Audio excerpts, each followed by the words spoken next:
Welcome to Module 2 of the 1000 Book Bet Mandate. Okay, and today's module is titled Book Clarity. If you remember from Module 1, we talk about why your book matters. Today we are moving into clarity. Why? Clarity is a secret weapon that transforms scattered ideas into a book people would actually read and remember. And I trust that this is your goal for writing your book. So people don't just read your book, and they forget the book. You know what makes a book the bestseller or a book sticks to people's mind? I know most of us, we've read thousands of books, okay? But there is a book you keep on remembering. Why? That book actually had clarity. Okay, the author deploy the weapon of clarity, and that was why it ministered to you so greatly that you can't forget it.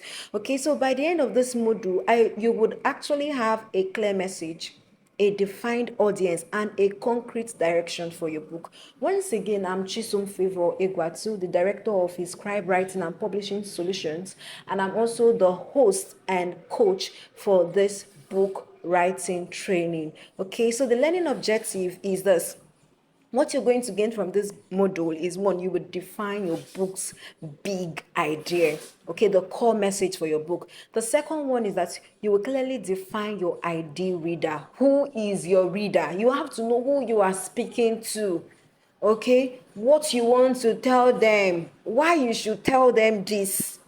Okay, so you will learn how to narrow your message for maximum impact, so that you don't just write a book and the impact is not maximized. Okay, you have to leverage that opportunity that you've been given. So anybody who opens your book, okay, you there is an opportunity that was handed over to them to listen to you. So you have to maximize this in such a way that they would keep on yearning to read from you. And lastly, you will complete the book clarity worksheet that will guide your writing, okay, from start to finish. Now, clarity. What is clarity? And why should clarity come before writing? Okay, clarity comes before writing because, one, it is very, very important. Let's take, for instance, that I'm actually trying to prepare a meal.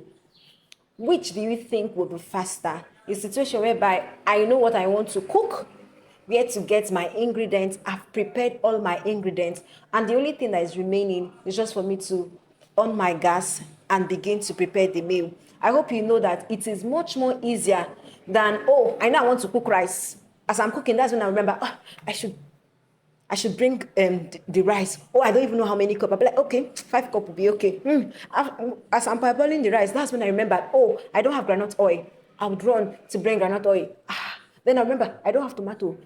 You see, sometimes you even have to stop. You off the gas to continue because you pause the cooking because you did not get everything you needed, okay, to prepare that meal ready. So you have to know the recipe to preparing that meal, what you want to cook, how to cook it, how to prepare it, set everything, and then the cooking does what flows. It's the same thing when you're entering a new city where you don't know. You need map, you need a guideline, you need to know where you are going to, how to get there, the routes you would pass. Okay? Now, when you're writing your book, it is the same. So clarity ensures that you avoid confusion in your writing because you know who you are writing to. Some of us, we have procrastinated our book idea because we don't know who we are writing to. We don't know what we even want to write. So we get stuck and then we complain that we are having writing blocks. No. The reason why you feel that you've lacked inspiration is because you are yet to define that message. You are yet to map out how you want your message to flow. Okay, every chapter in your book, every paragraph serves a purpose. They are materials.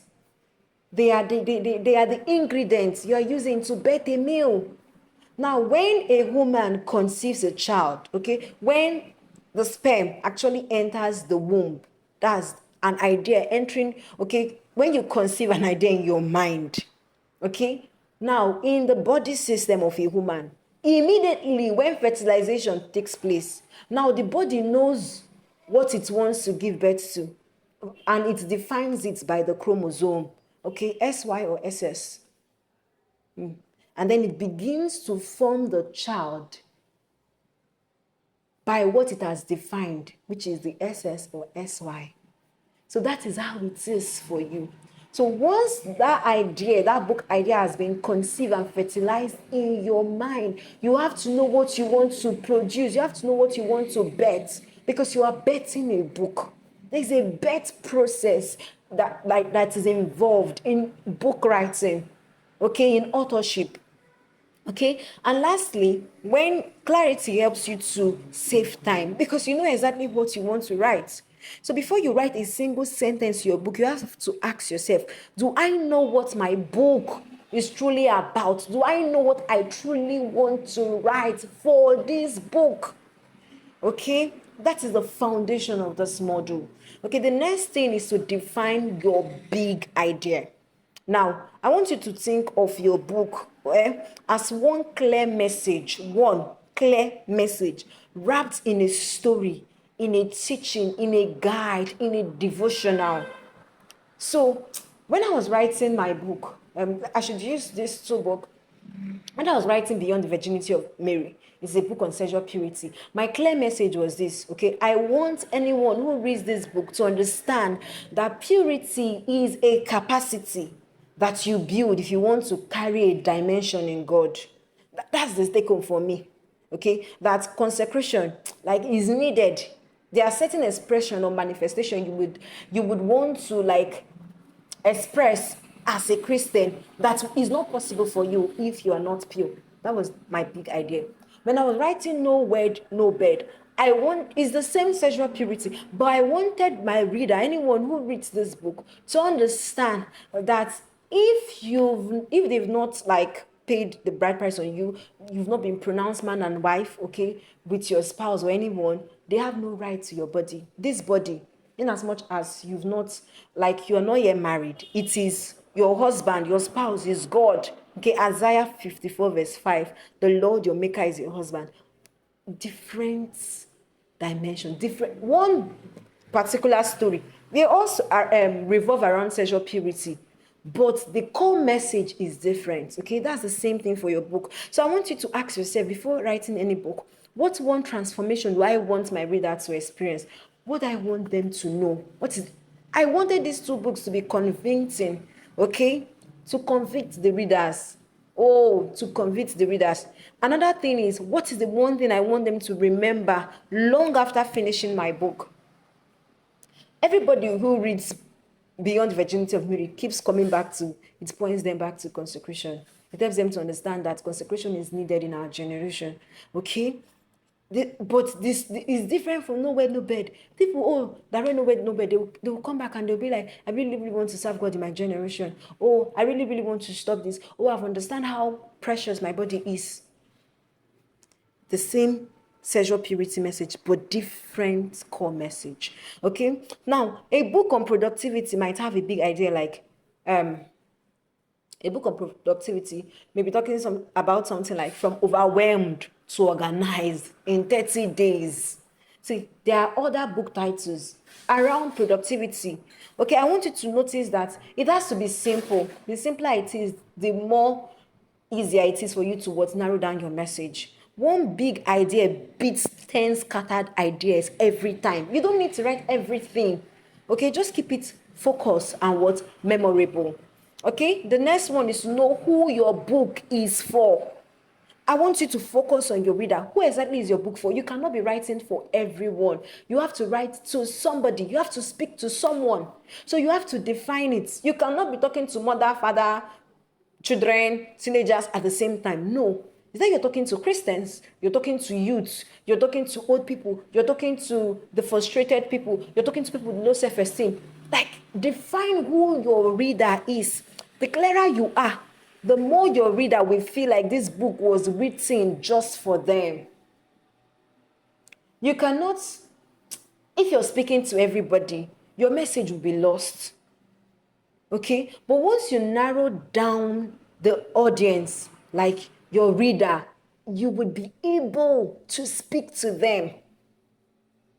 Okay, so I want you to ask yourself, who would benefit most from this book I want to write now? What challenges are they facing? What are their dreams? What are their desires? What are their struggles? What are their pain points? That is the way you'll be able to write a book. Okay, for instance, now, you may decide to write to mothers. Now, some mothers are actually busy moms, okay, because they're actually trying to rally around being a mother, being a 9 to 5 worker, and every other thing. They're trying to juggle all of them. Okay, you can decide to write to those type of moms, busy moms who are struggling with time management. You can decide to write to students, okay, who are having issues, who are struggling with failures in school, or you can decide to write to students who are struggling with reading. Know your audience, okay, because when you know your audience, it will help you to choose your language, it will help you to choose the examples you would use in the book, to choose the story, to help you to know the advice that will resonate with them deeply. Every book has a style, a writing tone, and a writing voice. And that's why you have to know who you are writing to. Okay, the next one is to narrow down your message. Now, we've gotten our book big idea, our core message. We've know who we are writing to. Now we want to know, okay, what the topic is. I'm talking about success. Yeah, success is broad. The same way sexual purity is broad. You have to narrow your focus, okay? How to help women build financial independence in 90 days. Okay? This book writer, or Joyce Meyer, actually wrote a book, The Battlefield of the Mind. Okay? The aim is to help you to understand that the mind is a battlefield. So, a narrowed message would actually help you to ensure that your book is not just clear but actionable. It is something that is practical, it's something that is realistic, it is something that can be implemented in their lives. They can implement your knowledge, they can implement your theories in their life, and they would have results. Why do you think we keep reading books of Brian Tracy, Eat the Frog? Okay, or the other book on habits. Oh, there's this book I'm trying to remember. Okay, a narrowed message would actually help your book, would help your book to be a memorable book. We're trying to write books that would change lives. Okay, so avoid trying to cover too much. Avoid trying to cover too much. You can write other books. Okay, so readers does not want a book that is broad. They don't want a book that is all over the place. They want a clear path to transformation. And that's what your book should do. You should have a clear path to transforming the lives of anyone who picks it up to read or who downloads it to read. Okay? So now we are going to, I will be sending the clarity worksheets so that you can delve into this, because this is actually a practical module. Okay? So you have to download your clarity worksheet, and then you're going to answer all the questions there so that you can get clear on the book you are writing. Once you know this, it will be easier for you to now map out how each chapter would be, because you've mapped out the book. So it will be easier to map out, okay, the junctions, the bus stops that would take you there. Did you get it now? Yes. So that's what this module is all about. So we've learned that clarity comes before writing. You can't pour out a book idea that is not clear in your mind. One big idea, I repeat, is better than many scattered ideas. Knowing your reader keeps your writing focused and relevant. And it is only book that has a book statement, narrowed messages that can be readable, memorable, and impactful. See, yesterday we talked about, we created elevator pitch for ourselves. Yes, your book should have a book statement. You should be able to define it so well. Oh, I am writing to anxious people. Okay, what are their pain points? What are the results that your book would give to them? What is the message you're trying to pass across to them? So if you implement this, you're already ahead. Like your book should be ready in 7 days. Okay, because the reasons why many people get stuck in their book 3 months, 2 weeks, 1 month is because they dive in without a clear direction. I've written all my books in less than 72 hours. Why? Because I'm sure that I know what I wanted to write before even picking up the pen. Once I get the book idea, I've defined everything. Okay? This will help you to be inspired because you've mapped it out. So you just have to walk the path. Okay, so now the next step is just for you to complete your clarity worksheet. Okay, share the idea. You can share it with me, you can share it in the group so that you can get a feedbacks. Because once your clarity is solid, we are ready to move to module 3. And in module 3 is where we will turn this your idea, your book message into a structured outline for your book. Because a clear book is a sold book, oh, and clarity is not just preparation, it is power.